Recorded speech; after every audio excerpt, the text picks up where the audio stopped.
Hi friends, welcome back to my channel. ముందుగా నా channel first time ఎవరైనా చూస్తూ ఉంటే ప్లీజ్ నా ఛానల్ని సబ్స్క్రైబ్ చేసుకొని పక్కనున్న బెల్ సింబల్ని ఆల్ అని క్లిక్ చేస్తే నేను వీడియో అప్లోడ్ చేయగానే మీకు నోటిఫికేషన్ అనేది వస్తుంది. అలాగే ప్లీజ్ లైక్ చేయండి. మీరు లైక్ చేస్తేనే నా వీడియోస్ అనేవి మరికొంతమందికి అయితే రికమెండ్ అవుతాయి.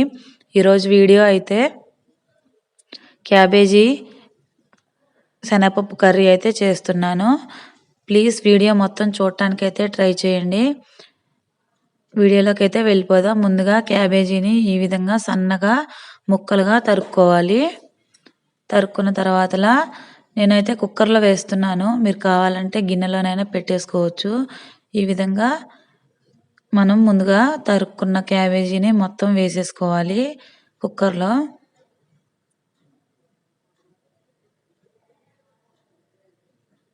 వేసుకొని ఇదిగోండి, మనం టీ తాగుతాం కదా గ్లాసు, ఆ గ్లాస్కి నిండుగా ఈ శనగపప్పు అనేది తీసుకున్నాను.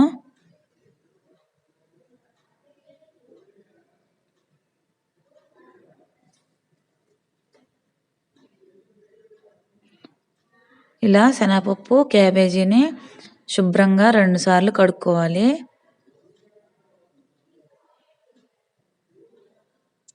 కడిగి వాటర్ పోసుకొని టేస్ట్కి సరిపడా సాల్ట్ వేసుకొని 1 టీ స్పూన్ వరకు పసుపు వేసుకోవాలి. క్యాబేజీ ఉడికేటప్పుడు స్మెల్ వస్తుంది కదా, అలా స్మెల్ రాకుండా ఇలా అల్లాన్ని చిన్న ముక్కలుగా కట్ చేసి వేసుకుంటే టేస్ట్ బాగుంటుంది. అలాగే స్మెల్ కూడా రాకుండా ఉంటుంది. ఈ విధంగా వేసేసుకొని విజిల్ పెట్టి గ్యాస్ వెలిగించుకొని ఉడికించుకోవాలి.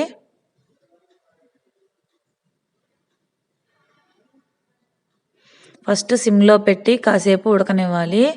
తర్వాతలా కొంచెం హై ఫ్లేమ్లో పెట్టుకోవాలి, లేదంటే తొందరగా ఉడుకుతుంది కానీ విజిల్స్ ఎక్కువగా వస్తాయి. ఒక 4 విజిల్స్ వస్తే సరిపోతుంది. క్యాబేజీ మొత్తం ఉడికేలోపు ఉల్లిపాయలు అయితే కోసేసుకుందాం.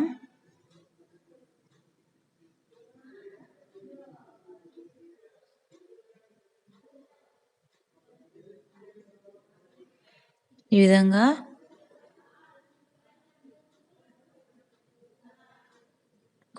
కడుక్కొని కోసుకోవాలి. పొట్టు తీసేసి కడిగి ఇలా సన్నగా ముక్కలుగా తరుక్కోవాలి.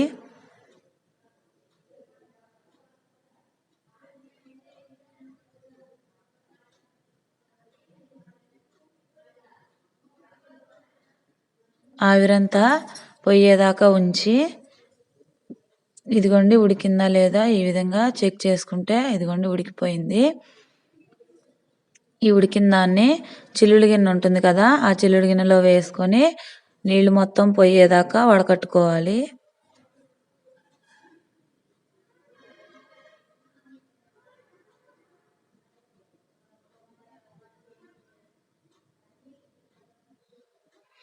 ఇది నీళ్లు వడిసేలోపు మనం మళ్ళీ కళాయి పెట్టి గ్యాస్ వెలిగించుకొని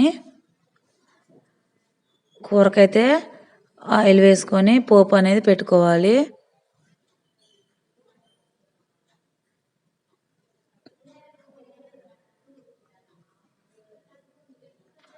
కళాయి హీట్ అయిన తర్వాత ఒక 2 టేబుల్ స్పూన్స్ అయితే ఆయిల్ వేసుకొని ఆయిల్ అయితే కాగనివ్వాలి.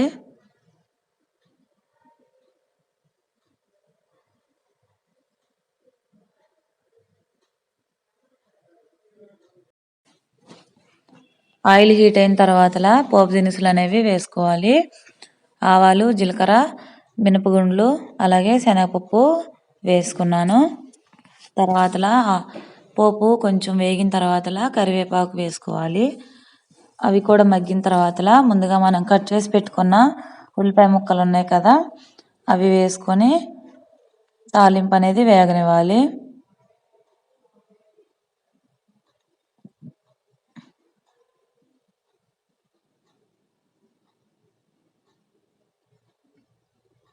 తాలింపు వేగిపోయింది. దీంట్లోకి మనం ముందుగా ఉడికించుకున్న క్యాబేజీ శనగపప్పు మిశ్రమం ఉంది కదా, దాన్ని ఇందులో వేసుకొని బాగా కలిపేసుకోవాలి.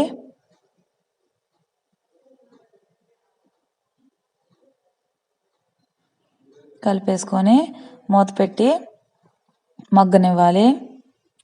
ఒక 5 మినిట్స్ మగ్గిన తర్వాత ఆల్రెడీ ఉడికిచ్చి పెట్టింది కదా, అందుకోసం అడుగంటకుండా ఉండటానికి మధ్య మధ్యలో ఒక్కోసారి తీసి తిప్పుకుంటూ ఉండాలి. మనం ఆల్రెడీ సాల్ట్ వేసాం కాబట్టి చెక్ చేసుకొని ఒకవేళ చాలినట్టుగా ఉంటే వేసుకోవాలి. నేను ఒక 1/2 టీ స్పూన్ వరకు వేసాను. అలాగే మన స్పైసీనెస్కి సరిపడా కారం వేసుకోవాలి.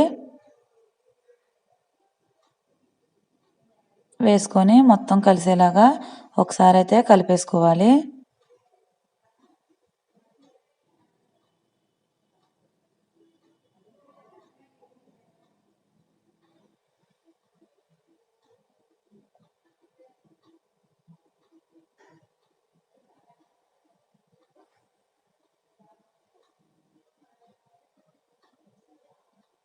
ఈ కర్రీ చాలా అంటే చాలా బాగుంటుందండి.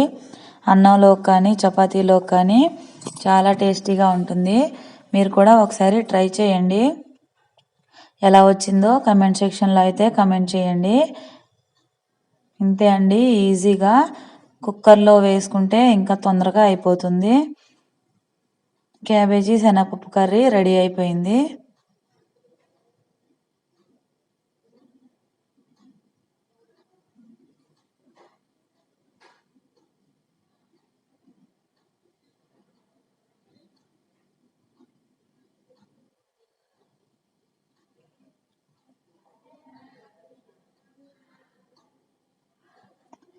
స్టవ్ ఆఫ్ చేసేసి సర్వ్ చేసేసుకోవడమే. ఐ హోప్ ఈ వీడియో మీకు నచ్చే ఉంటుంది అనుకుంటున్నాను. ప్లీజ్ నచ్చితే like, share and subscribe my channel. Thank you for watching friends.